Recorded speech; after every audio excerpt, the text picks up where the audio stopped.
آپ کی خلافت حضرت عثمان غنی رضی اللہ تعالی عنہ کو جب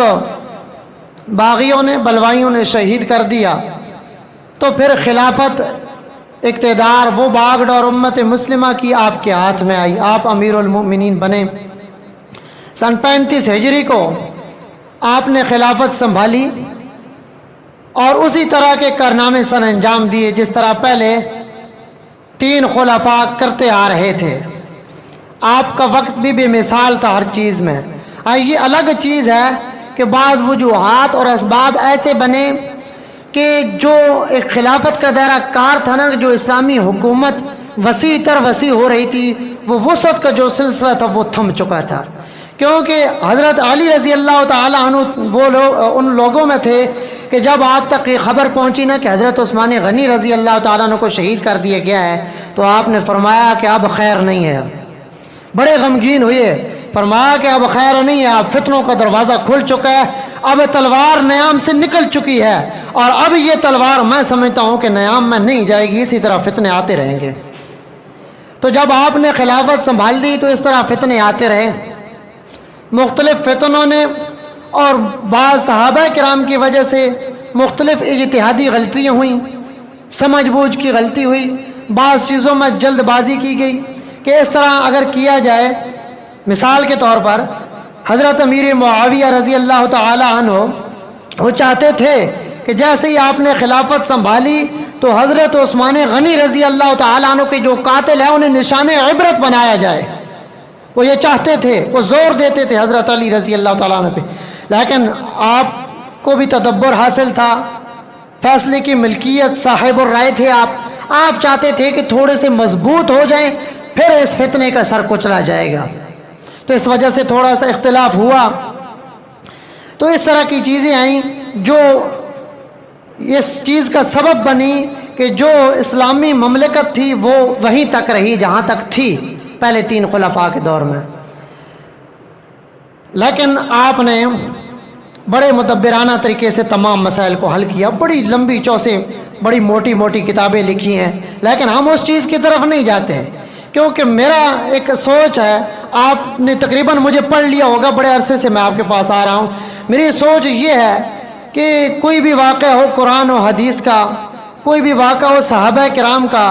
ان کی زندگیاں ہوں اولیاء کرام کی، ہم ان سے سبق کیسے حاصل کریں، تو اس چیز کی طرف جانے کی ضرورت ہو نہیں۔ آپ نے بڑے مدبرانہ فیصلے کیے اور اس مسئلے کو حل کیا، آپ نے اس کی باغ ڈور خلافت کی سنبھالی، آپ چلتے رہے سن 40 ہجری تک تقریباً 4 سال اور 8 مہینے اور کچھ دن، یعنی 5 سال کم و پیش آپ خلافت راشدہ آپ نے سنبھالے رکھی۔ آپ کے اندر عاجزی کا یہ عالم تھا۔ اب یہاں سے ہمارا سبق شروع ہوتا ہے، یہ تو آپ کا کچھ تعارف تھا، یہاں سے ہمارے لیے کیا سبق ہے آپ کی زندگی میں۔ آپ نے خلافت سنبھالی، آپ سن چکے ہیں یہ چیز کہ اسلامی جو چیزیں ہیں، بیت المال ہے،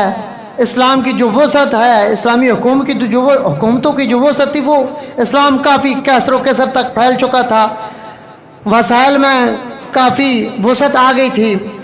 تو آپ رضی اللہ تعالی عنہ، کچھ لوگوں نے عرض کیا کہ ہم دیکھتے ہیں بازاروں میں آپ پیوند لگی ہوئی قمیضیں پہنتے ہیں، تو یہ ہمیں اچھا نہیں لگتا، آپ امیر المؤمنین ہیں، آپ امیر المؤمنین ہیں، آپ ایسا کریں کہ اپنے لیے کچھ وسعت پیدا کریں، کوئی شان و شوکت یہ ہو، پتہ چلے کہ امیر المؤمنین ہیں۔ تو آپ کو یہ بات ناگوار گزری، آپ نے فرمایا کہ میں صرف امیر المؤمنین نہیں ہوں بلکہ میں بعد والے مسلمانوں کے لیے نمونہ ہوں، وہ مجھ سے سبق حاصل کریں گے، جو امت مسلمہ کے حکمران ہوں گے وہ میرے طرز عمل کو دیکھیں گے۔ آج افسوس ہے، آج امت مسلمہ کے حکمران یورپ کو دیکھتے ہیں، آج امریکہ اور روس اور ایران کو دیکھتے ہیں، آج جب وہ ہمارے سامنے کہتے ہیں کہ ہم وہ جو فرضی نعرے لگاتے ہیں نا، ہم یہ تبدیلی لے کے آئیں گے، یہ تبدیلی لے کے آئیں گے، تو وہ انگریزوں کا نام لیتے ہیں اور یورپی جو ممالک انگریزوں کے ان ممالک کا نام لیتے ہیں کہ ہم اس جیسی تبدیلی لے کے آئیں گے۔ انہیں یہ چاہیے کہ وہ یہ کہیں کہ جیسے حضرت علی رضی اللہ تعالیٰ عنہ نے لوگوں کو جواب دیا تھا کہ میں امت مسلمہ کے لیے اور امت مسلمہ کے حکمرانوں کے لیے بطور نمونہ ہوں، وہ مجھے دیکھ کے کل سبق حاصل کریں گے، اس لیے مجھے یہ سادگی پسند ہے، مجھے شان و شوکت نہیں چاہیے۔ اور یہاں تو 40-50 گاڑیوں کا پروٹوکول ہوتا ہے، اور غریب لوگوں کے غریب بچے کچلے جاتے ہیں، اور وہ گاڑیوں والے اور وہ پروٹوکول اور وہ سیکورٹی والے پیچھے مڑ کے بھی نہیں دیکھتے کہ یہ بھی کسی کا لخت جگر تھا، کچلا گیا ہے۔ ایک تو امت مسلمہ کے جو حکمران ہیں وہ کوئی بھی ہو، ہمارے ہوں یا کوئی بھی ہو، انہیں صحابہ کرام خلفائے راشدین کی سیرت کو پکڑنا چاہیے، اس کو اپنانا چاہیے۔ اور دوسرے یہ کہ ان کی زندگی ہمارے لیے بھی نمونہ تھی ان کے فرمان کے مطابق، تو پھر ہمیں بھی ایسے حکمران چننے چاہیے جو یہ کہیں کہ ہم حضرت علی شیر خدا جیسا نظام لے کے آئیں گے، ہم ان کی سیرت کو لاگو کریں گے، ہم ان کا طرز حکومت اپنے ملک میں رائج کریں گے، جو ان کے نام لیوا ہیں، جو ان کے